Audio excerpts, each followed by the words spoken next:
នៅក្នុងភូមិសាស្ត្រយុទ្ធភូមិភាគទី4សកម្មភាព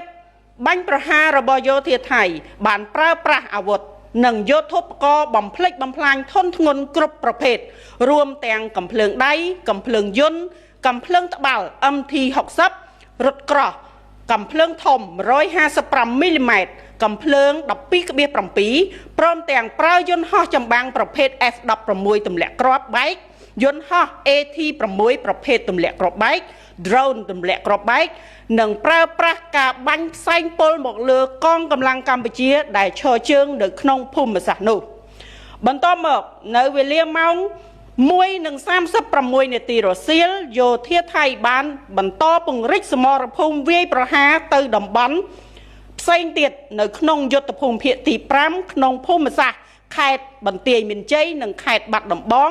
ដែលបាននឹងកំពុងឈរជើងការពារមកលើកងកម្លាំងកម្ពុជាដែលបាននឹងកំពុងឈរជើងកា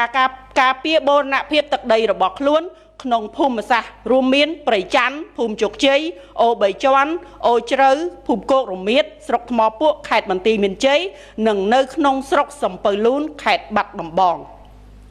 សកម្មភាពឈ្លានពានប្រដាប់អាវុធរបស់យោធាថៃបានធ្វើឡើងបន្ទាប់ពីធ្វើសកម្មភាពបង្កហេតុជាច្រើនរាប់មិនអស់ជាច្រើនថ្ងៃមកហើយក្នុងចេតនាញុះញង់ដើម្បីនាំដល់ការប៉ះទង្គិចគ្នាឲ្យខាងតែបាននៅក្នុងភូមិសាស្ត្រយុទ្ធភូមិភាគទី5សកម្មភាពបាញ់ប្រហាររបស់យោធាថៃបានប្រើប្រាស់អាវុធនិងយុទ្ធោបករណ៍បំផ្លិចបំផ្លាញធនធ្ងន់ជាច្រើនប្រភេទដូចជាកាំភ្លើងដៃកាំភ្លើងត្បាល់ប្រភេទ60មីលីម៉ែត្រកាំភ្លើងត្បាល់ប្រភេទ80មីលីម៉ែត្រកាំភ្លើងយន្តប្រភេទ